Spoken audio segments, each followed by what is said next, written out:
Just 5 minutes ago, two powerful figures faced each other in a tense summit in Yerevan, Nikol Pashinyan and Vladimir Medinsky. One seemingly simple phrase from Medinsky made the Prime Minister's face flush with embarrassment, almost retreating into his own shadow. What historical truths lay beneath this fraught exchange? Stick around until the end of this story, and you will be stunned by how a single calm voice can shatter the confidence of a leader once thought to be on friendly terms. Who is on your side? Medinsky or Pashinyan? Vladimir Medinsky entered the room with a quiet authority. It was as if the very air acknowledged him as the main character, without the need for loud declarations or flashy gestures. His face held no traces of irritation or fatigue. Instead, it radiated a poised confidence that made even the grandest conference room feel intimate. He was not carrying a mere folder of talking points but bearing the weight of history, a meticulous assembly of dates and facts, crisp and clear. Dressed in a sharp dark gray suit with a tie slightly deeper in shade, and a flawlessly pressed white shirt, he wore everything like a second skin. He was a man who never sought to flaunt wealth, his austere demeanor spoke volumes. His presence was a challenge in itself, he was there not for show but to deliver words that would resonate heavier than any metal. The hall buzzed with animated voices. Today's summit gathered various delegations around a round table, each with its own agenda and hidden motives.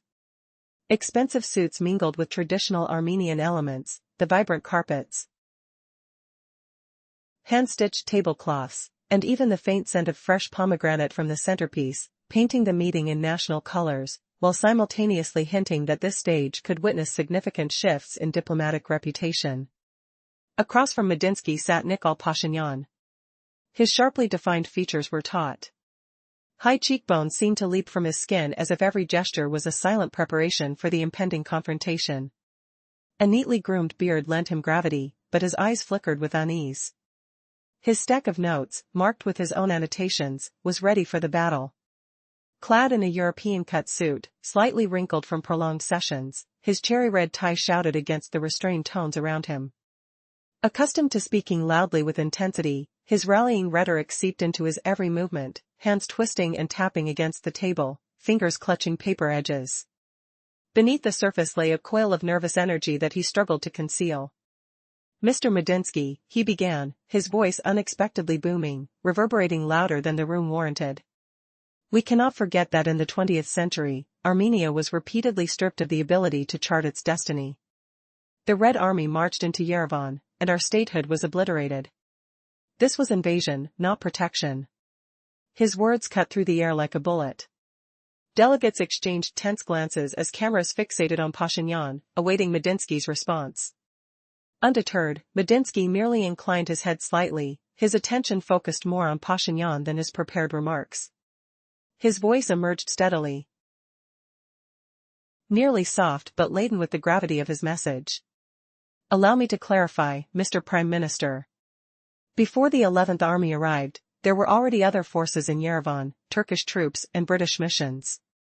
Do you wish to imply you would have preferred their longer presence, that the fate of Armenia should be decided by foreign garrisons rather than Armenians? This statement hit the table with the force of stones. Though not raised, the room fell into silent contemplation, almost as if the translators momentarily halted, holding their breath to keep the intonations intact. Pashinyan lifted his chin, striking a stance of defiance, desperately hiding his confusion. Yet the flush on his cheeks betrayed him, blushing like a spotlight caught off guard. The people of Armenia were deceived, he asserted, his voice trembling slightly. We were stripped of our independence. How could one voice hold such weight? With the air thick with anticipation, it was evident, this debate was only the beginning. Would Pashinyan rise to the challenge or falter under the pressure of undeniable facts? In a politically charged atmosphere thick with tension, the scene was set for an intense confrontation. The ornate decor, the hand-embroidered tablecloths and the subtle aroma of fresh pomegranate, imbued the summit in Yerevan with a rich cultural resonance. Yet, beneath this surface beauty, stakeholders were poised for a battle that could reshape diplomatic reputations. Facing off against Vladimir Medinsky sat Nikol Pashinyan. His sharp features and taut jawline revealed the pressure he was under, while his neatly trimmed beard lent him gravity. Yet, the anxiety flickered in his eyes like a candle about to go out. The Prime Minister had meticulously prepared for this discussion. A stack of papers filled with his annotations lay before him, alongside a slightly wrinkled European-cut suit that belied both his authority and his exhaustion from extended sessions. His crimson tie stood out vividly against the room's muted tones, signifying his readiness to make a strong statement. Pashinyan was accustomed to speaking passionately, his gestures underscoring every point in a rhythmic dance, hands clenching and unclenching as if to channel his nervous energy. "Mr. Medinsky," he initiated, his voice resonating with more volume than the moment required. "We cannot forget that in the 20th century, Armenia was repeatedly denied the right to choose its fate. The Red Army marched into Yerevan, and our statehood was crushed. This was not protection, it was blatant invasion." The words hit the room like gunfire, speakers trading glances, cameras locking onto Pashinyan as if waiting to capture a pivotal moment.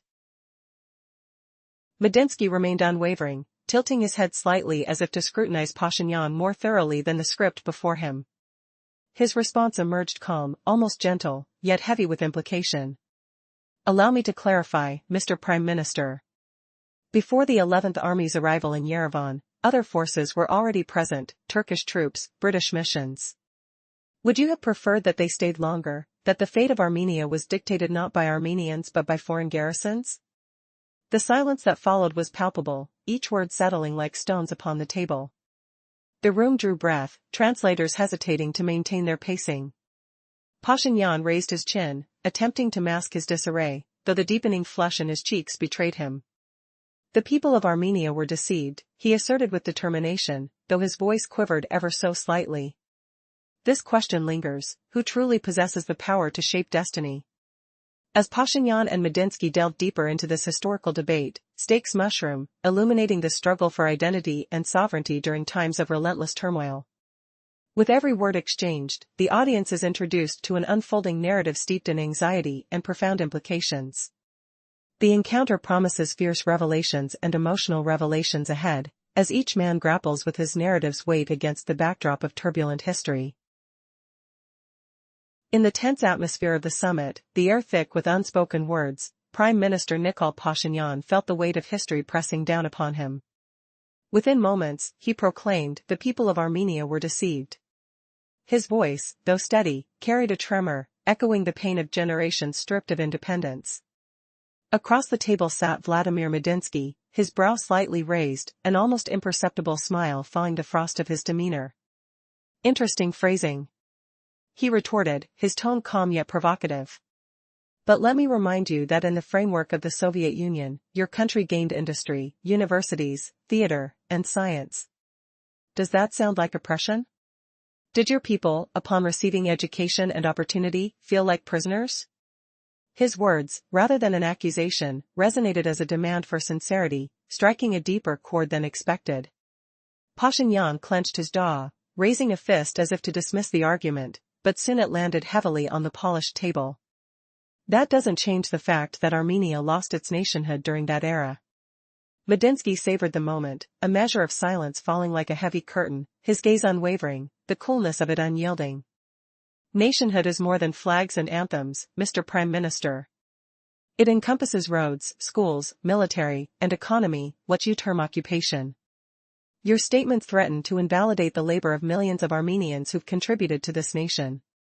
His assertion landed with the weight of stones dropped into still water, evoking a palpable silence that even stifled the sound of shuffling papers. Pashinyan felt tension coil within him. He knew he was in the crucible of a true duel, one where history and memory collided. The room brimmed with foreign dignitaries, their eyes reflecting the gravity of the exchange, every glance carrying the potential of a judgment, each second stretching interminably. Desperately seeking anchorage, Pashinyan leaned back as if to retreat, stealthily adjusting his cuff, yet his mind raced. "No one disputes that factories and schools were established," he began, his cadence softer but still precise. "Yet, they served foreign authority, not the Armenian people. We were merely cogs in another's machine. Was that really freedom?" He pressed on, aware that each syllable could either fortify his point or fracture it in the penetrating silence enveloping the conference room. As he spoke, Medinsky allowed a faint smile, shrouded in deeper layers of understanding. He was the chess player, awaiting the revealing move from his opponent. With a voice imbued with calm authority, he interjected, and does a cog not also contribute to the saving of a house from disrepair? In the end, the real battle lay ahead, not merely over lands or decrees but the very interpretation of a nation's collective memory. The stakes were rising. Would Pashinyan emerge victorious or falter? The clock was ticking, and the moment for his response loomed close, ready to tip the balance. What choice would he make when confronted with the undeniable truths of the past? In a critical moment of diplomacy, a clash of ideologies unfolded between two leaders, each available to defend their beliefs with fervor. The room was charged with tension as Pashinyan leaned forward, his voice steadied but growing firmer with every word. No one can deny that during the Union, factories and schools were established, he admitted, his tone softening but underscored with conviction. Yet, they served foreign powers, not the Armenian people. We were but cogs in a foreign machine. With a gentle rise of his brow, Medinsky seemed to question Pashinyan's assertions. He carefully grasped a document, placing it before himself on the table, not for his own benefit, but for the witnesses around them. The paper, adorned with dates and seals, seemed to carry a weight of its own. Can a cog not be part of a mechanism that saves a house from destruction? He asked thoughtfully. The XX century had cast shadows on Armenia, with threats looming from Turkey, Britain, and Germany, each pursuing their own interests.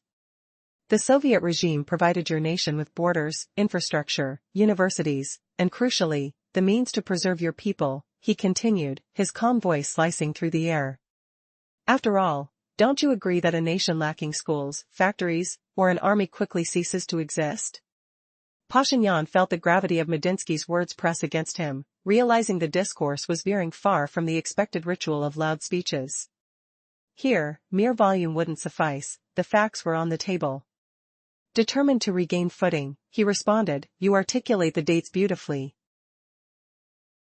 Vladimir Rostislavovich, but for us, they represent years of suffering. Every Armenian knows we could have chosen our own path, yet we were imposed foreign laws." Their gazes locked, and for a moment, the crowd faded from view, leaving only the two of them in that confined space. Medinsky's voice remained steady as he clarified, in 1936, the Armenian Soviet Socialist Republic achieved union status. Furthermore, the new constitution established in the late 1970s included an article affirming republic's rights to exit. Legally, this was your people's right, exercised in the 1990s. How can you claim there was no choice when it was enshrined in law? A murmur swept through the hall. Delegates shifted uneasily in their seats, some whispering to each other. The simplicity and undeniable nature of Medinsky's argument struck a chord, it was too direct, too irrefutable. Pashinyan's posture stiffened, his lips pressed tightly. He glanced quickly at his ministers, seeking any glimmer of support, but found none. The silence echoed, heavy and pregnant with possibility. How would he counter this historical fact that loomed before them all? Summary of the previous part, the tension in the room grew palpable as delegates exchanged nervous glances. Pashinyan, seeking support from his ministers, felt cornered by an unarguable point made against him. The historical facts loomed large, and he had no words left to counter them. Taking a sip of water, Pashinyan placed the glass down and proclaimed, "Paper is one thing, but life is another." He challenged the notion that written words could fully capture Armenia's reality, which had long been dictated by Moscow. A faint, weary smile crept across Medinsky's face, not out of malice, but perhaps from recognition of the weight of the conversation. In this so-called dictation, he replied, your universities, your engineers, and your doctors emerged. The roads upon which Armenians traveled to see their families were built during those times. You received an education that paved your way to this position. Tell me, are you truly ready to label all of this as occupation? Are you prepared to tell your people that the efforts of their ancestors were for naught? His words cut deeply, resonating not just in a political sense but on a personal level. Pashinyan felt the heat drain from his face, realizing that this argument was not about territory or declarations, it was about the collective memory of a nation. His palm rested heavily on the paper before him, fingers reluctant to move, as though the pages had gained weight. The room fell silent, the weight of expectation heavy in the air. Even journalists paused, their cameras idle, waiting to see if Pashinyan would erupt or maintain his composure. At that moment, it was clear, the debate had entered a treacherous phase. Each word hovered like a step on thin ice. Leaning back in his chair, Pashinyan's eyes narrowed. A metallic tone infiltrated his voice, the one he often used at rallies in Yerevan when he needed to rise above the crowd. You speak of roads and universities, he began insistently, but have you considered the price they came at? Our people lived under an oppressive will. Yes, factories were built, but so were prisons. Institutes emerged, yet freedoms vanished. This wasn't life, it was mere existence under command. The room ignited at his words. Some delegates nodded in affirmation, while others frowned. Pashinyan sought to reclaim control of the narrative, his voice regaining authority. Medinsky listened intently, his expression inscrutable, yet his eyes glimmered with insight, like a chess player discerning his opponent's mistake. In an intense face-off, Nikol Pashinyan and Vladimir Medinsky confronted one another at a summit in Yerevan. Their exchange revealed deep historical tensions that sent Pashinyan reeling as he grappled with hard-hitting truths about Armenia's past. Medinsky's calm demeanor concealed a powerful resolve, showcasing how a single voice can shake a leader's confidence. This story unfolds with such compelling moments that it demands your attention until the very end. Imagine the atmosphere, thick with unspoken challenges, as Medinsky entered the room. He carried an air of quiet authority. Clad in a sharp suit, he commanded attention without uttering a single word. His presence loomed large, overshadowing those around him. Across from him, Pashinyan, with his clean-cut features and slight weariness, prepared to defend his country's narrative. His startled expression betrayed his unease as he flipped through his carefully labeled notes. Every detail of the gathering, from the muted tones of the suits to the rich aroma of fresh pomegranates, heightened the tension in the air. Mr. Medinsky, Pashinyan began, his voice rising above the low murmur of the crowd. We cannot forget the pain of the past, when our sovereignty was stripped away. His words struck hard, echoing through the room. Medinsky remained unfazed, responding with a tranquil yet firm tone. But isn't it worth noting that during those times, Armenia gained industries and educational institutions? Was that not survival? His statement hung in the air like a dense fog. The shocking notion that progress could spring from oppression caught everyone off guard. Pashinyan's face flushed with indignation. Survival on someone else's terms is no freedom, he fired back, his hands clenching instinctively. The palpable tension hung thick as hands moved restlessly across the table, bodies leaning in, ears straining to absorb every detail. Then let's not dismiss our past as simple existence, Medinsky countered, his voice now weighted with conviction. Your nation sustained itself. You've cultivated knowledge, established a culture. The 1991 independence was not merely a departure, it was a resurrection. Silence engulfed the room, heavy with the gravity of his words. The two leaders exchanged glances that seemed to transcend mere conversation, they were locked in a battle of ideologies. Pashinyan, unable to mask his frustration, retorted, and at what cost? Roads built upon the bones of our heritage? You expect gratitude for this burden? His voice crescendoed, filling the space with fiery emotion. The audience held its breath, who would falter first? Medinsky's calm facade persisted.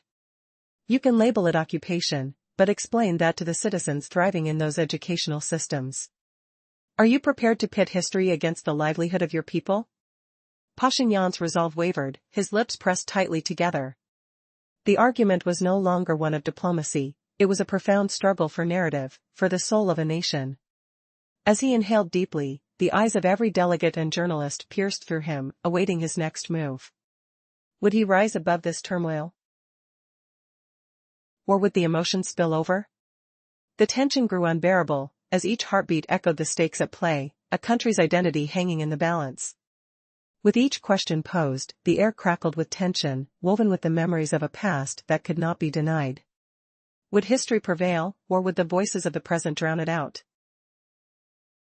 In a gripping encounter, Nikol Pashinyan found himself locked in a heated debate with Vladimir Medinsky at a summit in Yerevan, where every word weighed heavily in the air, like a storm brewing. The tension was palpable as each man dug deeper into historical grievances and contemporary responsibilities. With cameras capturing every moment, who would falter first? Pashinyan took a deep breath, scanning the room filled with diplomats and journalists, each waiting to gauge his reaction. He knew that they were all tuned in to his every nuance, waiting for signs of weakness. "Are you suggesting that we would have been better off shackled?" he exhaled slowly. His voice carried a sharp edge, reminiscent of heated debates on the streets, where emotion often triumphs over reason. "Mr. Medinsky," he began, his tone measured but intense, "you excel at discussing archives and dry constitutional articles. But our people do not live by mere documents. Our hearts remember the pain, the blood, the humiliation. No amount of your statistics can erase that." The collective gasp in the room was like a cue, yet Medinsky remained unwavering, his calm voice cutting through the tension. "While the heart is indeed significant, it must not overshadow reason," he replied, unfazed. "History encompasses not only suffering but also perseverance and achievement. When you claim our past was merely chains, you belittle generations of Armenians who educated themselves, built, and contributed to culture. Did they truly live in bondage? Was their labor enslaved?" As he spoke, he set down documents bursting with numbers and statistics, allowing them to speak for themselves, cold, hard facts overshadowing the fervor of emotions. Pashinyan frowned, feeling his retort caught in the web of Medinsky's logic. If everything had been so ideal, he challenged, why did the Caucasus erupt in violence and bloodshed after the Union's collapse? Why had peace eluded them, leaving chaos at their doorstep instead of harmony? The room came alive with murmurs, journalists eager to capture this pivotal exchange. Medinsky paused, allowing his silence to hang heavily in the air, deliberately removing and cleaning his glasses. This simple act felt monumental, a moment where every eye focused on him. "Freedom," he finally responded, "is not merely a festival. It is also a burden." He continued, his tone steady. "During the Union, your borders were secure. Your children studied without fear of war. With the dissolution came freedom, but it welcomed chaos. This isn't a fault of the past, it's the cost of the present." As the debate grew increasingly complex, one question loomed: why do we remember, and at what cost? Would Pashinyan dare to echo the sentiments of his ancestral pain, or would he risk further alienation by twisting the narrative? The contrasting views clashed ferociously, leaving the audience on the edge, desiring more. The atmospheric tension reached its peak. What would be the outcome of this intense exchange? The answer hung in the balance, drawing everyone deeper into the unfolding story. In a high-stakes summit in Yerevan, two leaders face off, their destinies hanging in the balance. The air is thick with tension, as palpable as the weight of centuries of history. On one side is Nikol Pashinyan, the Prime Minister of Armenia, his features sharpened with resolve and anxiety. Opposite him, Vladimir Medinsky exudes calm authority, his dark suit a stark contrast to the vibrant fabrics of Armenian tradition surrounding them. Medinsky's opening statement pierces through the murmur of voices, laying bare the haunting truth of Armenia's past. During the existence of the Soviet Union, your borders were safe, he asserts, his voice even, slicing through Pashinyan's defenses. Your roads connected regions, and your children learned in universities without fear of war. His words echo like a judge's gavel, invoking a painful past, one that reverberates in the core of Armenian identity. Pashinyan, reeling from this cold diagnosis, rallies his thoughts. "Are you suggesting we would have been better off in chains?" His question slips from his lips, heavy and tainted with desperation.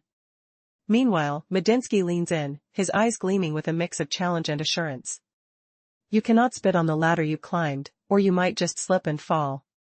His metaphor hangs in the air like a dark omen, instilling a palpable sense of dread. The room falls silent, the tension is electric, charged with the weight of history. Delegates exchange furtive glances while journalists hold their breath, waiting for the next move in this verbal chess match. Pashinyan realizes that he stands on the precipice. One misstep could lead to his ruin. The entire atmosphere feels nearly suffocating, the bright lights causing his skin to prickle under the intensity. "Your words are beautiful, Vladimir Rostislavovich," he starts, the tone measured but revealing his inner turmoil. But beauty does not alter the truth. He senses the mounting pressure, every eye in the chamber is fixed on him, every camera ready to capture the potential unraveling of his composure. The people of Armenia will never forget that our independence was crushed, he declares, his voice firming up. Decisions were made in Moscow while we played the role of mere spectators. Medinsky counters effortlessly, his voice a calm tide against Pashinyan's emotional storm. The back and forth of ideological combat teeters on the edge of personal and national identity. How does one quantify humiliation with figures? Can statistics ever rectify the loss of freedom? These questions loom large, drowning the hall in silence once more, as both leaders are caught in a duel not merely for territories or declarations, but for the very interpretation of a nation's historical memory. The stakes are higher than ever, it's a moment where every syllable weighs heavily in the balance. As Pashinyan clings to his resolve, the shadows of the past and the uncertainty of the present dance around him in an unsettling waltz, leaving audiences gasping for the next fierce exchange in this battle of wits. In a charged atmosphere, the conference room buzzed with tension as Armenian Prime Minister Nikol Pashinyan faced off against Vladimir Medinsky.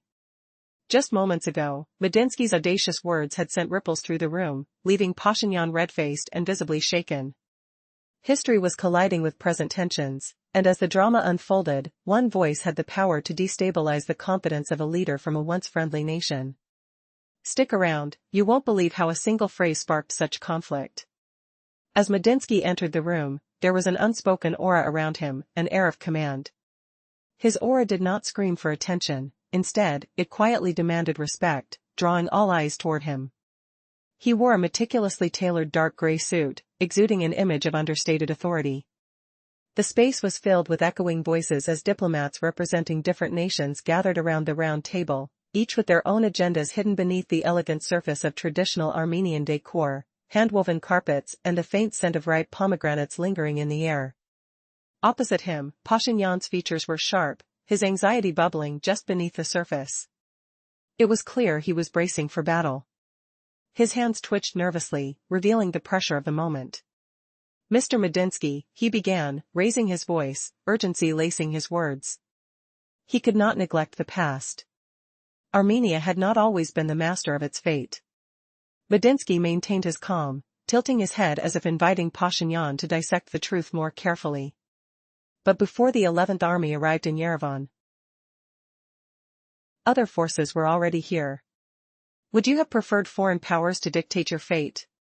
Medinsky's words fell like stones onto the polished table, each one sending echoes of unease through the room.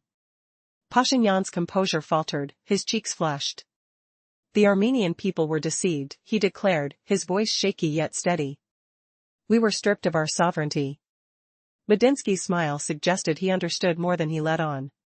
He challenged Pashinyan's historical framing, offering a narrative grounded in the very achievements of the Soviet era, schools, theaters, culture thriving under a shared past. But then, an unexpected shift occurred. You speak of survival, yet isn't survival the same as existence? Medinsky questioned sharply. Your people built enterprises and academies. If that's losing identity, what defines preservation? The tension escalated as silence enveloped them. Pashinyan froze, suddenly vulnerable, as if his arguments were quicksand beneath his feet. Medinsky pressed on, reminding him how diplomats used Russian to advocate for Armenia on global platforms. What irony! Pashinyan clenched his fists beneath the table. We survived not because of you, but against you, he retorted defiantly. Yet, as Medinsky looked back at him, there was a soft, almost mocking glimmer in his eye. You did survive. That's undeniable, he said, a deceptively simple statement with monumental implications. The stakes had risen, it was no longer just about historical facts. In this moment, the audience felt the electric anticipation as two leaders clashed not just over territory but over the right to define an entire nation's history. The air thrummed with a competitive energy similar to that of a gladiatorial arena. Diplomacy was replaced by personal vendetta. Pashinyan's palms quivered on the table, resisting the impulse to show his fear. In an effort to reclaim the narrative, he leaned in closer, a flicker of determination igniting in his eyes. Do not mistake preservation for progress, he responded emphatically. We suffered under foreign commands. Factories built by our hands were prisons disguised as success. But Medinsky's response, calm yet laser-focused, was poised to strike again, and the tension only mounted. The stage was set for discoveries yet to come, where the past would be tangled with the personal, and the battle for identity would unfold dramatically under scrutiny. Each moment felt momentous, every word dripping with significance.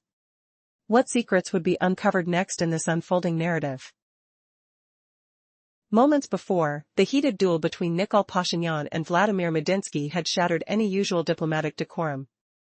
Their words struck like weapons, each phrase a calculated move in an invisible battlefield. Pashinyan's hands trembled ever so slightly on the table, an unspoken confession of the storm inside him. Yet, he masked it by locking his fingers, readying to seize control the only way he knew, by raising his voice. "You love to say we survived," Pashinyan snapped, his tone sharp and cutting. "But survival isn't progress, it's merely existence. Armenia could have grown freely, without Moscow's chokehold. We might have forged our own destiny. Instead, for decades, we played a pawn in someone else's game." His voice echoed through the room like a bitter whistle in the heavy air. Behind him, Armenian diplomats shifted, eyes glinting with both support and worry. They understood the balance their leader was desperately trying to maintain. Medinsky leaned back, unhurried, as if letting Pashinyan's words dissolve into the tense silence. Then, with a calm that felt like steel veiled in velvet, he said, "You speak of freedom?" His voice wasn't loud, but it hit harder for its restraint. In the 20th century, no small nation in the Caucasus could develop freely. Every one of them was a chessboard for giants: Turkey, Britain, Germany. Do you truly believe Armenia, alone, could have preserved its independence? His gaze narrowed, icy as a blade's edge. History isn't written in what-ifs. It's bound to what actually happened. And this is the reality: within the Union, Armenia kept its language, its culture, its borders, its people. Outside, Armenia would have been torn apart. The heavy weight of those words fell like boulders into a stunned room. Translators struggled to keep pace with the fierce rhythm. Pashinyan jerked his head upward, eyes flashing with anger. "You mean to say we should be grateful for being held on a leash?" "No," Medinsky answered evenly, voice a mixture of tired patience and steely resolve. "What I mean is this: be honest with yourself. Don't turn decades of hard work by your people into a slogan of occupation. When you do that, you cast a shadow not on Moscow, but on the Armenians who lived, labored, built, and fought during those years. Were they slaves?" Every word was precise, smooth, yet beneath that calm lay a power that squeezed Pashinyan closer to the edge. The Prime Minister felt the walls closing in again. "The Armenian people know what slavery means," Pashinyan responded quietly, voice firm but low. "And we will never accept it again."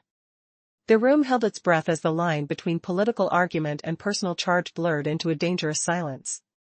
What came next would decide more than just history, it would shape the soul of a nation. The last segment showed Prime Minister Nikol Pashinyan squeezed into a corner, his voice trembling as he declared that the Armenian people knew what slavery felt like and would never accept it again. What if a single, quiet remark could crumble the confidence of a powerful minister in the heart of a packed summit? Mediansky lowered his head, a faint weariness shimmering in his tone. "Do not call the labor of your fathers and grandfathers slavery," he said, voice soft as a sigh. "They built not prisons, but a future. That future belongs to you." The words landed like a silent blow, dead serene yet lethal. Pashinyan inhaled sharply, words disappearing behind a ragged breath. He sensed the duel had turned from debate to defense. The hall fell into a dense hush. Even the camera operators froze, waiting to see if the premier would erupt. He did not. He leaned back, eyes drifting toward the far wall, and whispered, "The wind is cold tonight." A pause stretched, thick as fog. "We may judge differently, but we will not return to the past. We move forward." His statement sounded like an attempt to close the discussion, yet everyone sensed the period remained open. The argument would grind on, harsher with each round. The room's atmosphere sharpened, the scent of fresh pomegranate lingering over polished wood, mingling with the metallic tang of tension. No audience shouted for louder quotes, only silent observers recorded every syllable, their pens scratching like distant rain. The silence pressed harder than any camera flash. Pashinyan understood this moment would decide who left the summit holding the conversational reins and who would merely serve as a pawn on the diplomatic board. He straightened, drew a deep breath, and prepared to strike at the deepest wound. "Mr. Mediansky," he began, his voice reverberating off the stone walls, "you speak of construction, of foundations. Yet what of our pain? For decades Armenia lived in fear of losing itself." He paused, eyes locked on Mediansky, then lowered his voice to a near whisper. "Our people remember not only factories and universities, but deportations, repression, famine, shattered lives. When you now urge us to honor that past, you are, in effect, asking us to honor our scars." A ripple passed through the room, even stoic faces tilted slightly forward. The argument shifted from cold facts to scorching symbols. Mediansky's expression stayed unchanged, his eyes flickering like a chess player spotting a hidden check. Pashinyan pressed on, "You speak of roads and schools, yet at what cost? Our nation was forced to live under another's will. Factories rose, but so did prisons. Institutes opened, but freedoms vanished. That was not life, it was existence under command." His words cracked the air, sharp as broken glass. Some nods affirmed his stance, others furrowed brows in dissent. He leaned forward, voice gaining a metallic edge he often used to rally crowds in Yerevan. "You claim we built a future, yet we built it on our own wounds." Mediansky listened, his face a still mask, eyes glinting with the calculated focus of a strategist.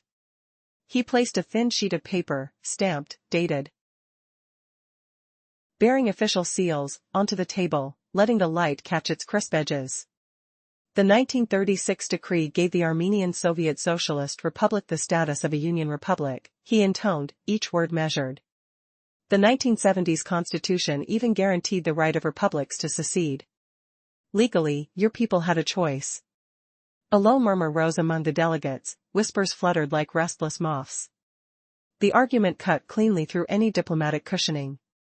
Pashinyan's lips pressed into a thin line, his gaze darting toward his ministers for hidden support. He swallowed, set his glass down with a soft clink, and spoke. "Paper says one thing, reality told another. Under Moscow's dictate, Armenia survived, but at the price of its soul." Mediansky allowed a faint, tired smile to curl. "Your universities, engineers, doctors, all emerged from that very system," he replied. "Roads you travel today were laid then. Is that not progress?" A pause hung heavy, the scent of mahogany mixing with the faint metallic taste of tension. Pashinyan rose, his chair screeching against the floor, eyes narrowed like a hawk's. "Progress built on our people's suffering is not progress at all," he declared. "It is a wound we must heal, not a scar we celebrate." The hall held its breath, the silence louder than any applause. The next exchange would decide whether history would be rewritten as triumph or tragedy. The dispute had become a duel of memory, each word a blade poised to cut deeper. The future of the summit, and perhaps the nation, hung on the next sentence. Quick overview: 5 minutes ago, Armenia's prime minister faced an unexpected verbal blow from a Russian envoy at a summit in Yerevan. A single sentence made the leader's cheeks flush and his confidence wobble. Historical facts, impossible to dispute, were laid out like cold steel. Stay tuned, and you will see how a calm voice can topple the certainty of a once friendly nation's leader. Who do you side with, Pashinyan or Medinsky? Earlier, Medinsky stared directly into Pashinyan's eyes and whispered, "Wounds are not honored, wounds are healed." The murmur cut through the room. Even stoic observers tilted their heads slightly. The argument seemed to win. Pashinyan had moved the debate from cold dates to burning symbols, yet Medinsky did not flinch. The air grew heavy, not from the chill of the air conditioners, but from words that pressed harder than any temperature. The silence settled like thick fog before Medinsky answered, "Heals, of course." He spoke slowly, as a surgeon might explain an obvious incision. "First, the wound must be recognized as part of the body, not cut away with the arm." He painted a picture of generations living within that scar, parents, grandfathers, children who studied, married, built homes. "You call it pain, yet they called it life," he said, his voice low, but the stillness amplified every syllable. Pashinyan felt a boil of irritation rise. He struck the table lightly, the porcelain trembled. "Life," he shouted, voice cracking. "Life under decisions made for us, life under a foreign flag, this is not life, it is mere existence." Medinsky's lips twitched into a feint. Unmocking smile. Strange, isn't it, that engineers, doctors, musicians, scholars emerged from those years, he continued. Strange, too, that the Armenian people grew in number and kept their language. Forgive me, Prime Minister, Medinsky pressed, but does that mean your father and teachers merely existed? Can you utter that out loud? A faint rustle rose, paper shuffled, throats cleared. The argument was razor-sharp, too direct to ignore. Pashinyan's face hardened, his lips forming a thin line. He knew that answering outright would touch a sacred memory for every Armenian, parents, ancestors, forgotten sacrifices. Yet silence was impossible. I speak of a people's right to shape its own future, he finally said, voice restrained. No statistic can erase the fact we marched under another's command. Medinsky nodded, then struck again. But dictation came from many sources. Turkey imposed its will in 1918, Britain in 1919. Do you label all those dictates as our destiny, or only the Soviet one? The words swept across the hall like a cold wind. Observers exchanged uneasy glances. The debate hung on the edge of a blade. Each sentence felt like a step on thin ice, every pause a held breath. What would be the next move in this duel of memories? The answer waited, hidden beneath centuries of history. Earlier, the discussion shifted to who had imposed its will on Armenia, Turkey in 1918, Britain in 1919, and later the Soviet power. The challenger asked whether those foreign edicts counted as our future or only the Soviet rule, sending a cold draft through the hall. The premier felt the pressure of a question with no winning answer. For the first time all day, his tailored suit seemed to tighten around his ribs. The room grew stifling, despite the air conditioners blowing chilled gusts. The weight was not heat, it was the words pressing harder than any furnace. He clenched his fingers on the mahogany table until the knuckles blanched. His voice dropped, a low, guttural rumble, as if restrained irritation fought its way out. You love comparisons, Mr. Medinsky, he snarled. The Turks, the English, the Germans. One is foreign occupation, the other is brotherly hypocrisy. A bayonet in the back versus a smile and chains. Isn't that even worse? The sentence rose like a challenge, and heads snapped upward. The hall trembled with uneasy anticipation. Medinsky held the pause, then answered, worse is forgetting the facts. Your republic did not vanish, it grew stronger. Your culture did not dissolve, it gained recognition. Your borders did not shrink, they remain on the map. You call them chains, but history knows darker monsters, vanished peoples, erased states. Armenia did not disappear, so those were not chains but borders. He leaned forward, his eyes narrowing. You, Prime Minister, were forged inside those borders. Your diploma, your career, your office, they are fruits of a system you now call slavery. The word struck the premier's core. A spark of fury lit his eyes. You suggest we should thank those who held us in control? Thank those who forced foreign will upon us, he erupted, voice cracking with raw anger. The room seemed to hold its breath. Medinsky's reply was cold, calculated. Ingratitude to one's own past is more dangerous than any dependence. If you label the work of your teachers, engineers, doctors, soldiers as slavery, you diminish the very people you govern. A sharp silence fell, thicker than the stale air. Even the translators halted, unsure how to soften the blow. The premier straightened, his jaw set, the fire in his gaze now a blazing coal. He pressed his palm to the documents, feeling their unexpected weight, as though history itself had become a stone pressing down. Do you really think we owe gratitude for being steered by others? He demanded, voice echoing off the polished walls. The question hung, a razor-thin thread, ready to snap. In a tense confrontation at a summit in Yerevan, Nikol Pashinyan faced off against Vladimir Medinsky. Pashinyan's fingers trembled as he attempted to maintain his composure. The people of Armenia will define their own history, he asserted, his voice rising. His declaration echoed like a proclamation of independence, igniting a hush in the room as a few Armenian diplomats began to applaud, only to stop abruptly under the weight of their colleagues' gazes. Medinsky nodded, almost expectantly. It's your right, he acknowledged, his tone cool yet charged with intensity, but remember, words shape futures. If you declare occupation, your children may one day label their ancestors as slaves. Is that what you desire? The air thickened with tension. Every heartbeat felt amplified. Pashinyan stared unflinchingly at Medinsky, his lips quivering, yet he held his tongue. This silence spoke volumes, revealing a standoff where every word carried the risk of calamity. Medinsky, though unruffled, showcased a steely demeanor as he methodically organized his papers, signaling command with subtle gestures. Pashinyan sensed the stakes rising, feeling the pressure mount within him. Let's continue later, he finally said, his voice strained and thin. Medinsky merely replied, certainly. History always demands a sequel. The room's atmosphere had shifted dramatically. What had begun as a diplomatic exchange now felt like a fierce battle of ideologies.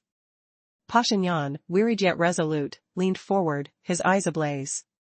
He was determined to stand his ground, echoing a challenge itself. The audience felt it. This was no ordinary discussion, it was the clash of legacies under the haunting amber light filtering through the tall windows. But just as the tension peaked, a sudden noise broke the silence, a crack that threatened to alter the course of their confrontation. Was it a sign of intervention, or was someone about to disrupt everything? The room filled with the subtle warmth of amber light, yet an intense atmosphere loomed over the gathering. All in attendance realized that this discussion was beyond mere diplomacy, it had transformed into a battle of worldviews. Pashinyan, weary yet unyielding, leaned forward, his eyes aflame with determination, and his voice rang out with an almost defiant challenge. Mr. Medinsky, you may talk endlessly about factories, schools, and railroads, but the story of Armenia isn't mere statistics. It's our pain, our blood, our sacrifices. The people haven't forgotten the silencing that crushed their destinies for a foreign empire's ambitions. You call this construction? I call it oppression. His words struck hard, resonating with the Armenian delegation behind him, who nodded in unison, affirming each phrase. Yet Medinsky's demeanor remained stoic, even chilling in its calmness. Adjusting a pen on the table, he spoke with the smoothness of a lecture directed at students. Oppression? Well then, explain how, during those years, Armenian literature thrived, why your filmmakers shone on the international stage, and why your athletes graced Olympic podiums. Was all that oppression too? His voice held a weight, each syllable a stone cast into the air. You blame the past for the bloodshed, he continued. Yet, let's remember, during the Great Patriotic War, Armenians fought side by side with Russians, Ukrainians, and Belarusians. Over 500,000 Armenians went to the front lines. Generals, even 2 marshals of the Soviet Union. Was this truly a foreign empire? This was a common homeland. And the memory of it is your pride. Pashinyan clenched his lips, his heart raced, but he held back signs of weakness. Yes, our soldiers fought, he replied sharply, but not for Moscow, only for their lives, their families, and Armenia. Indeed, Medinsky nodded, for the Armenia they deemed part of an expansive nation. Are you now saying their valiant efforts were merely obedience to an oppressor? Pardon me, Mr. Prime Minister, he continued, but that's not only unjust, it's insulting. A heavy silence hung in the air. A few observers exchanged glances, while interpreters cautiously worked to convey both the venom and truth buried within those exchanges. Pashinyan raised his hand, aiming to halt the onslaught of words, yet they slipped from him. No one has the right to dictate how we define our history. This is our prerogative, and we refuse to surrender it. Tension crackled as the opposition intensified. What twists awaited in this war of ideologies? Who would emerge victorious in the struggle over shared memories and national identity? In a tense summit in Yerevan, 2 leaders found themselves in a storm of words that would shake the very foundations of their nations. Nikol Pashinyan, the Prime Minister, faced Vladimir Medinsky, a voice of authority, and the atmosphere crackled with unspoken tension. Medinsky approached the situation with a calm demeanor, his presence commanding respect without a single boastful display. Dressed meticulously in a dark suit, he radiated a quiet assurance that cast a shadow of doubt on Pashinyan's fiery spirit. The chamber resonated with voices, but it was Medinsky's steady tone that cut through the noise. Of course, you have the right to narrate your history, he began, each word oozing subtle authority. But consider this, if you teach your children that their ancestors fought for injustices, how will they hold their heads high? At that moment, the room froze, and Pashinyan's heart raced. The contrast was unmistakable, Medinsky's poised tranquility against Pashinyan's passionate fervor. With an aching grip on the table, Pashinyan suppressed his despair and felt his breath quicken. The stakes were high, and he could sense the weight of history pressing upon him. The room felt charged, stretched taut like a drawn bowstring, every eye expectant for the tension to snap. He raised his head, ignited by a flame of determination. You demand respect for the past, yet the past offered us neglect, deportations, and fear. We've paid dearly for the frameworks you hold so dear. His hand slammed against the table, sending echoing vibrations that reverberated off the walls, shaking the complacency enveloping the delegates. Medinsky didn't flinch, instead, he responded with precision that sliced through the air. Your own narrative isn't crafted through shouting. It is forged in respect for those who came before you. Questioning a generation's life and achievements, calling it humiliation, this is a betrayal of memory. The intensity of their confrontation rose, each word a weapon, each pause a calculated move in a game of political chess. Pashinyan's heart thundered as the weight of their shared history hung heavily in the air, and he could almost taste the bitterness of their unresolved conflicts. Would his conviction find a way to outmaneuver the chilling certainty of Medinsky's points? The audience held their breath, watching as history unfurled before them, thread by thread. In the charged atmosphere of a summit in Yerevan, tensions reached a boiling point between Prime Minister Nikol Pashinyan and his counterpart, Vladimir Medinsky. The stakes were high, as historical grievances simmered beneath polished exteriors and tailored suits. Medinsky, with a calm demeanor masking an ocean of firm resolve, poised himself to challenge Pashinyan's rhetoric, a duel of words with a heavy weight, historical truths. As Pashinyan confronted Medinsky, emotions flared. Betrayal, he declared, is when a nation loses its voice. His pulse raced, each word sharpening the tension in the room. Medinsky, however, rebuffed him with an unyielding clarity. Are you certain? His tone shifted. The voice you claim as your own may echo the capitals of others. The implication pierced the air, causing whispers among the delegates. Pashinyan's composure faltered, his cheeks flushed crimson, eyes sparking with defiance. We will not let anyone dictate our path again. The fervor in his voice contrasted sharply with Medinsky's chilling retort, then stop rewriting your past. Deny yesterday, and tomorrow will be fashioned by others. The air thickened with silence, punctuated only by the faint sound of water dropping into a glass, emphasizing the gravity of the moment. Each leader knew that this was more than a dialogue, it was an exchange of legacies and national destinies. Pashinyan felt the weight of each accusation, yet he fought to maintain his ground. Let history be the historian, and we will forge our future, he replied, striving for diplomatic decorum, masking his retreat. Medinsky nodded. A mere flicker of satisfaction gracing his features. Indeed. But remember, the future stands on the shoulders of the past. The finality of his words hung in the air like a storm cloud, indicating a shift, a pivotal moment marked by unspoken truths.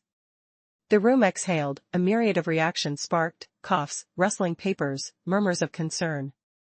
The pressure remained palpable, yet the tension slightly eased, like a pendulum about to swing back again. This was only the beginning. With the closed session continuing for over an hour, the atmosphere turned suffocating, every word carving invisible lines in the heavy air. Pashinyan leaned back in his chair, projecting calm, yet his fingers incessantly drummed against the table, betraying his inner turmoil. Each participant felt the weight of history pressing them, a reminder that the coming rounds would not merely be about words, but the very narratives that defined their nations. The stage was set for an epic confrontation that awaited its crescendo. Who would emerge victorious in this battle of wills, where the past clashed with aspirations of the future? In the final round of a heated diplomatic summit, tensions were palpable in the air, heavy and charged like a brewing storm. Nikol Pashinyan leaned back in his chair, attempting to project calm, yet his fingers betrayed him, drumming anxiously against the table. This was a moment fraught with historical significance, where the fate of nations seemed to teeter on the brink of conflict. Gathering his thoughts and summoning his resolve, he directed his gaze firmly at Vladimir Medinsky, saying, "Mr. Medinsky, you reflect on the past as if it were flawless, yet for my people, it is mired in anguish. From the purges of the 30s to the famine of the 40s, and the oppression of the 70s, these are realities that cannot be erased by mere statistics about schools and factories. His voice sharpened, cutting through the suffocating silence of the room. To portray these as acts of creation is to justify a system that stripped away the freedom of its citizens. Is freedom not more precious than mere comfort? Does the people not deserve to be the masters of their own destiny, even if the path is fraught with challenges? The weight of his words hung heavy in the air, leaving even translators momentarily speechless as they struggled to capture the fervor of his message. Some diplomats exchanged glances, empathy flickering in their expressions. Yet Medinsky remained unhurried, methodically opening his portfolio, laying out documents before him like a chess master preparing for a decisive move. Freedom is crucial, he acknowledged, his tone measured. But freedom without strength is merely a banner fluttering in the wind. You speak of famine and repression as though they define your history. Yet I must ask, where would Armenia be without the system you criticize? Would it exist on the map at all? His eyes locked onto Pashinyan's, continuing with unyielding clarity. In 1918, the Turkish army swept into Yerevan. By 1919, British forces occupied Baku. And by 1920, your republic barely lasted 2 years before collapsing under the weight of its own tumult. This is what your freedom amounts to. The Soviet Union provided you with recognized borders, industry, and a chance to endure. Pashinyan's resolve wavered, he struggled to conjure a retort as Medinsky's facts struck home with uncanny accuracy. You question what holds greater importance, freedom or comfort? Medinsky pressed on, his voice steady. Allow me to frame it differently, what matters more, freedom or life? The deceased have no use for freedom. The Soviet regime kept Armenia alive. A cold silence fell over the hall, Medinsky's chilling assertion casting a shadow over the proceedings. Pashinyan inhaled deeply, his face flushed with the sting of indignation, but he rallied once more, ready to seize his moment in this ongoing duel of ideologies. Freedom might have been merely a concept then, but isn't it worth fighting for now? He asserted, determination fueling his words. We must build a future where every Armenian is free to choose their path, not shackled by the burdens of our history. Tension crackled in the air as he braced for Medinsky's response. Aware that this debate was far more than a verbal exchange, it was a battle for the memories and futures of their peoples, a reckoning that would echo for generations to come. The atmosphere thickened, and every eye in the room was fixed on the two leaders, each acutely aware that the stakes had never been higher. In a tense showdown that echoed through the halls of diplomacy, two leaders with diverging visions confronted each other. Nikol Pashinyan, Prime Minister of Armenia, and Vladimir Medinsky, a Russian envoy, sat across from one another at a summit in Yerevan. As they exchanged words, it became clear, this was not merely a discussion, but a battle for national identity and historical narrative. Medinsky's voice, like a steel blade, cut through the tension. What holds more weight in a leader's life, freedom or existence? A dead man has no use for freedom. The Soviet Union kept Armenia alive. His words resonated in the room, creating a silence that hung heavy with unspoken thoughts. Faces turned to Pashinyan, who inhaled deeply, his face flushing crimson. The question lingered, echoing like the tolling of a bell. A life subdued, dependent, was that truly living? Leaning forward, Medinsky asserted, you have this opportunity to sit here today because of that life. Without the Soviet regime, you would be negotiating with a Turkish minister over the survival of your language, not with me. Every word landed like a stone in still water, leaving Pashinyan momentarily speechless. At that moment, it became evident, the stakes were high. Each new statement could either lead to triumph or downfall. Medinsky paused, the silence stretching into an unbearable weight that even the buzzing lights seemed to tremble under. Pashinyan, unable to withstand it any longer, finally responded, you want to depict it as though Armenia would have vanished without Moscow. That is a falsehood. Our people survived in mountains and monasteries, in exile and diaspora. We maintained our language, faith, and culture, not thanks to you, but despite you. His voice was a hammer striking an anvil, igniting a spark in the Armenian delegation behind him. Yet, Medinsky remained composed, unfazed. But where would you have found universities or modern industry in those monasteries? The Soviet Union allowed not just survival, but growth. Look at yourself, a graduate of a Soviet school, sitting here not as a descendant of exiles, but as a head of state. Is that not proof that history has given you a chance? In a sudden outburst, Pashinyan sprang to his feet. The chair screeched against the floor, shocking the room into a renewed intensity. A chance? You call decades of dependency a chance? Medinsky rose, his movements deliberate. The clash of narratives was far from over, it had only just begun. Whose version of history would prevail, and at what cost? The air crackled with anticipation as both leaders braced for the next striking exchange, the room charged with the echoes of a legacy debated. In a tense gathering in Yerevan, two leaders faced off, Nikol Pashinyan and Vladimir Medinsky. The air crackled with anticipation as they prepared to engage in a battle of words that could reshape their nation's narratives. Medinsky made an assertive statement that could shatter Pashinyan's confidence, causing a flurry of reactions from the delegates present. This was not just a meeting, it was a clash of history and emotions. As the summit progressed, Medinsky's calm presence contrasted starkly with Pashinyan's rising tension.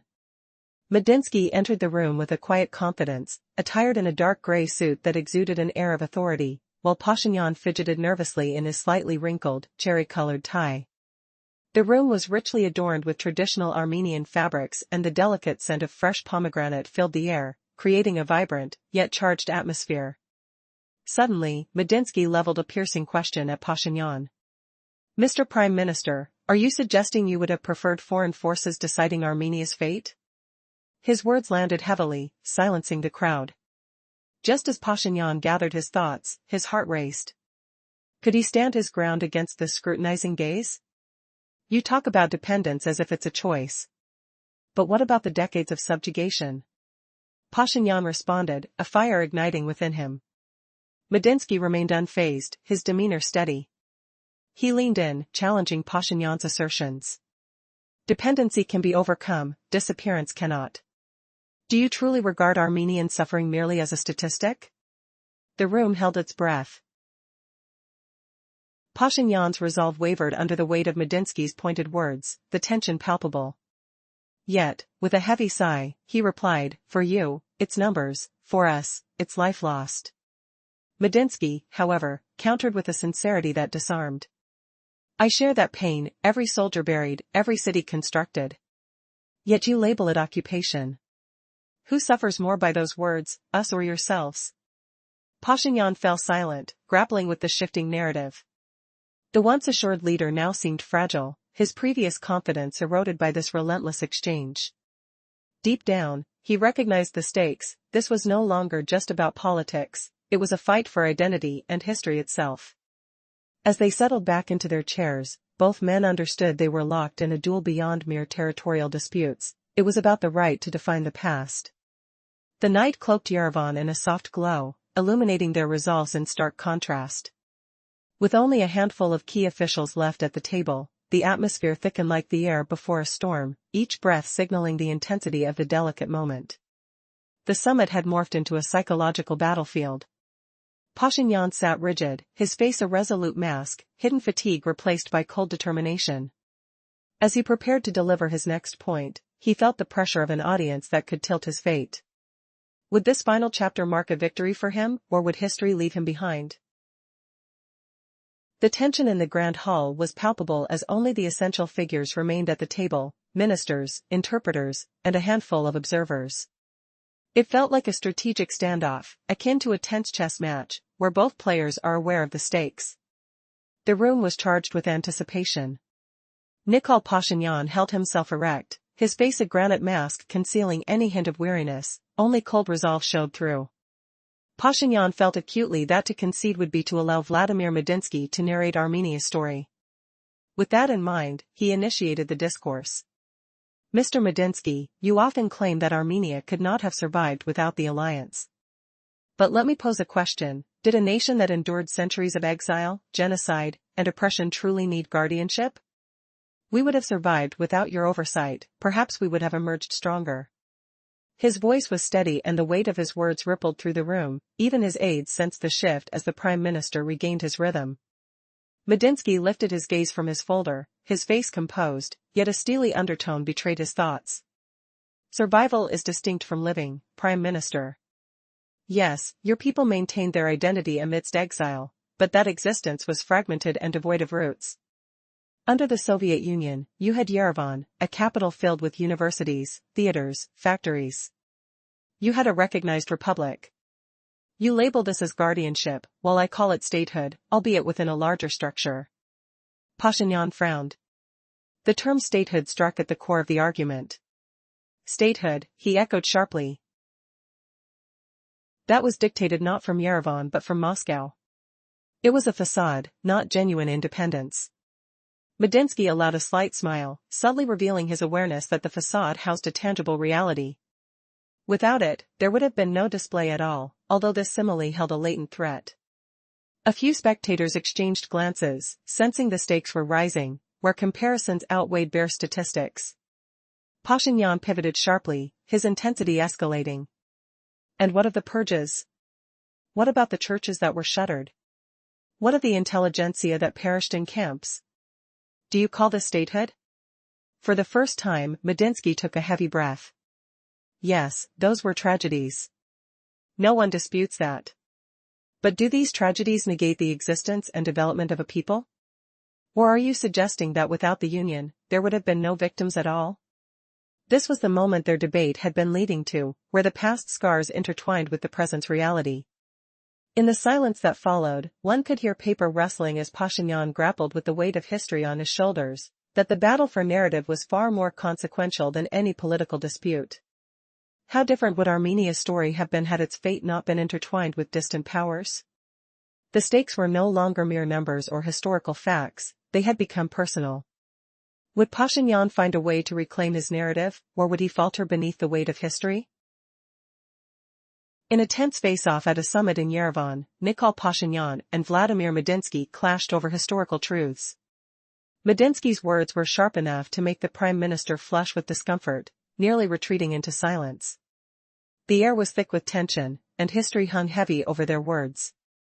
You won't believe how one calm voice can unravel a leader's confidence. As you listen, consider whose side you're on, Medinsky or Pashinyan? Medinsky entered the room like a seasoned diplomat. His presence announced his authority without a shout. Dressed impeccably in a dark suit, he exuded an unshakable calmness. Around the table, representatives from various nations murmured, each bringing their own agendas into this charged atmosphere. Traditional Armenian symbols adorned the space, handmade carpets, embroidered tablecloths, and even the faint scent of fresh pomegranate, setting the scene for a diplomatic showdown. Opposite Medinsky, Pashinyan's demeanor was different. His features were drawn tight, tension radiated from him. He was ready, papers littered with his annotations lay before him. His suit was slightly rumpled, a hint that the day had worn him down.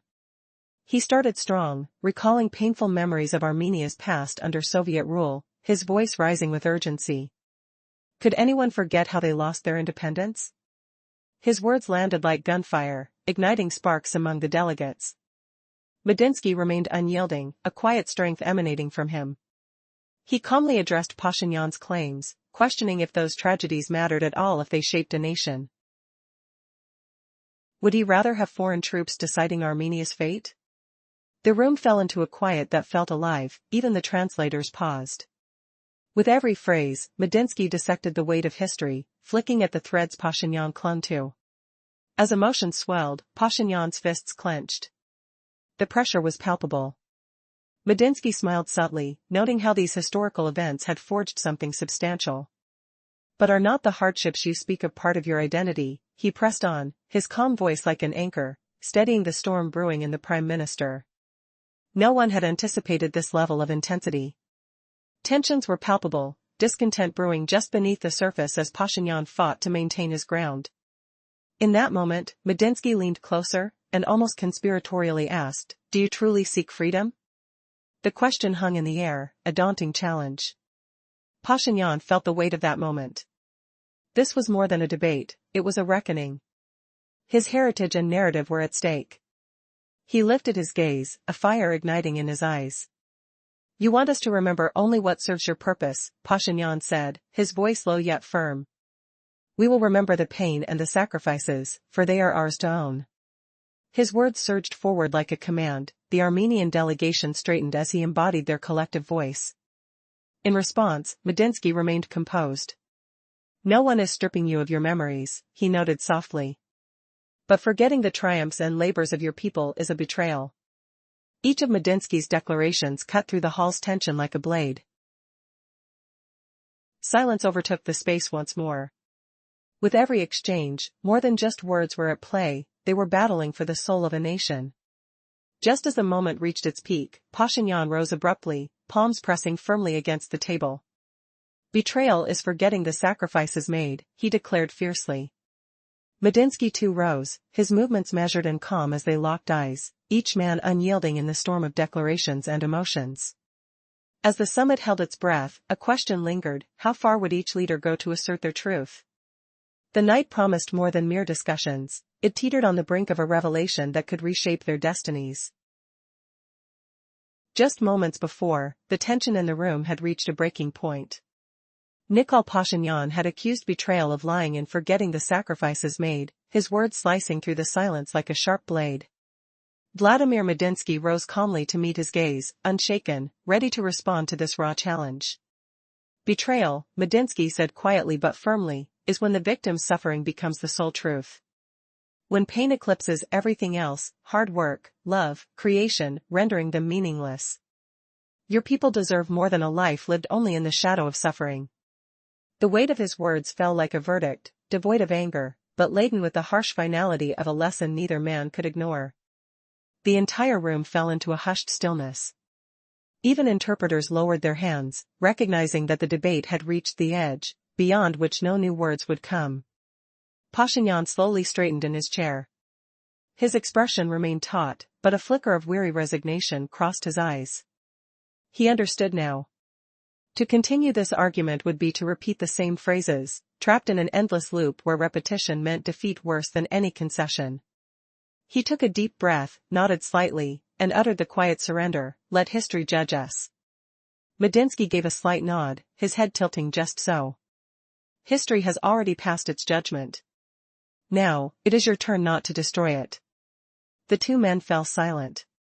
Outside, the ancient city of Yerevan shimmered beneath a blanket of night. The distant lights reflected in the windowpane like a whispered reminder: time moves forward. And it belongs to no single person.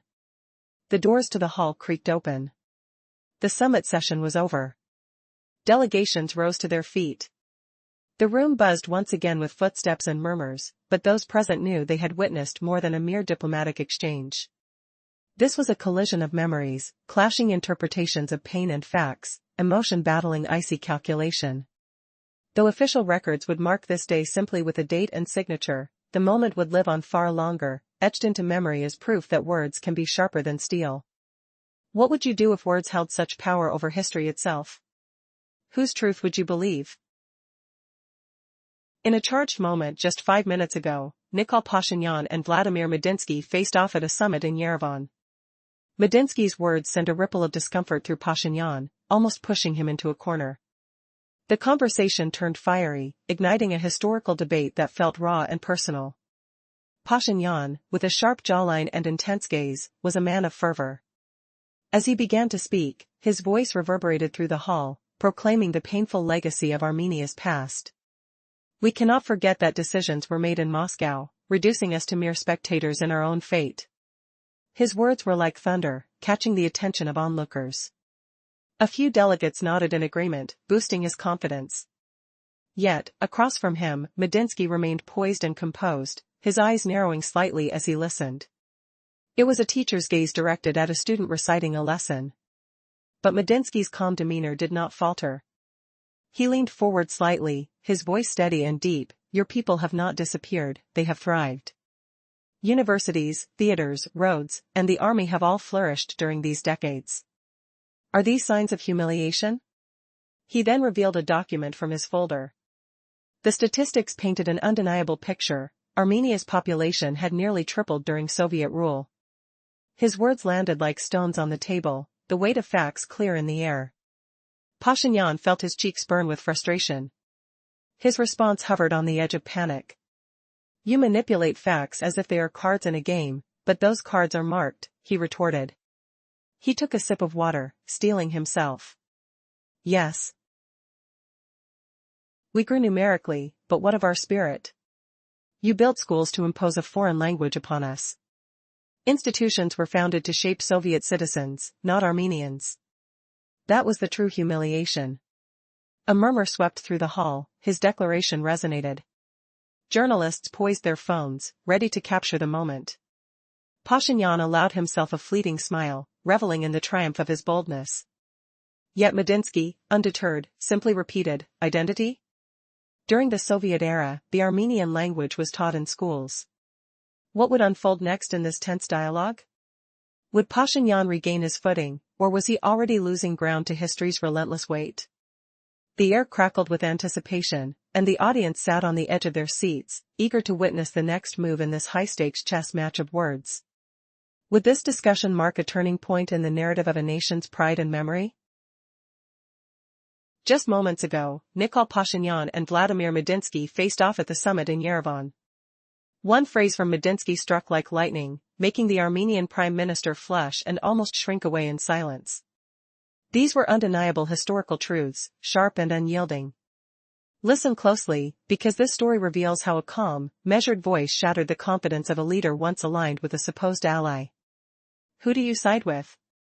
The resolute Medinsky or the determined Pashinyan? This clash wasn't just about politics, it was a battle for history itself. Vladimir Rostislavovich Medinsky entered the hall like a force of nature.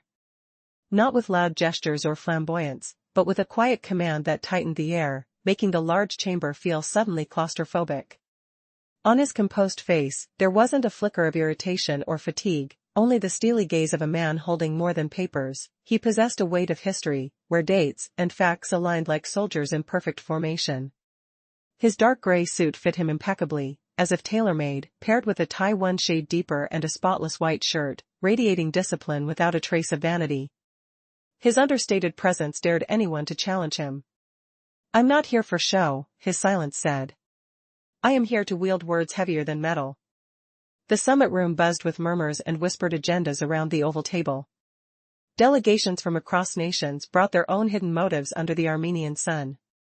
Alongside expensive suits, symbols of tradition infused the atmosphere, hand-embroidered tablecloths, ornate carpets. Even the faint scent of fresh pomegranate hinted at deep-rooted identity. Yet beneath this vibrant tapestry lurked tension, because here, amid this blend of old and new, destiny would be woven or unraveled. Opposite Medinsky sat Nikol Pashinyan, his features sharp and deliberate. His cheeks physically tensed beneath the skin, his carefully trimmed beard lending gravity to his restless eyes. His papers were scattered, covered in personal notes filled with urgency. The European-cut suit he wore was slightly rumpled, the deep cherry-red tie clashed with the room's muted tones, revealing too much wear from hours of tense talks. Pashinyan was used to commanding crowds, his gestures loud and emphatic, clasped hands, fingers drumming in nervous rhythms, clutching edges of sheets like lifelines. There was more anxiety in his posture than he dared to admit. Mr. Medinsky, he began, voice rising just a half-step beyond the room's calm, we cannot forget the 20th century when Armenia was repeatedly stripped of its right to self-determination. When the Red Army marched into Yerevan, our sovereignty was trampled beneath their boots. This was not protection, it was pure invasion. The sharp crack of his words echoed like a gunshot. Some in the room exchanged uneasy looks. Cameras slowly fixed on Pashinyan, waiting for Medinsky's reply. Medinsky did not flinch. Instead, he tilted his head as though carefully examining the man before him rather than the speech laid out. His voice came low, steady, almost gentle, but with an undeniable weight. Allow me to clarify, Prime Minister. Before the 11th Army's arrival in Yerevan, other forces were already present, Turkish troops, British missions.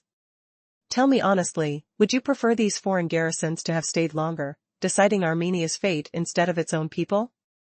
His words landed like cold stones on the polished table. No loud outburst, but the room fell silent for a heartbeat. Even the interpreters seemed to hold their breath to preserve every nuance. Pashinyan lifted his chin, fighting to conceal the storm brewing beneath his skin, though the reddening of his cheeks betrayed him, like spotlights scorching flesh.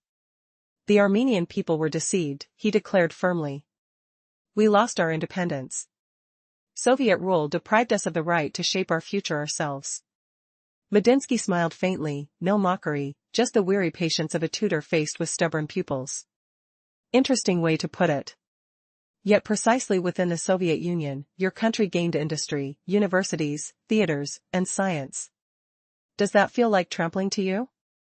Did your people, armed with knowledge and opportunities, feel imprisoned? His tone was not accusatory, but probing truth, piercing and cold. That made it cut deeper. Pashinyan snapped his hand up, as if swatting a fly, then clenched it into a fist upon the table. This does not erase the fact, he shot back, that Armenia lost its statehood. Medinsky held the moment, a calm oasis amid the brewing storm, his eyes glassy and unreadable. Statehood is more than flags and anthems, Prime Minister. It is roads, schools, armies, economies. Things created during the years you call occupation.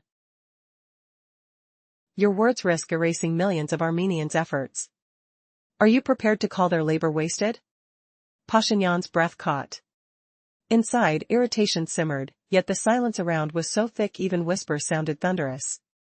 In that charged stillness, one thing became clear, this argument was just beginning.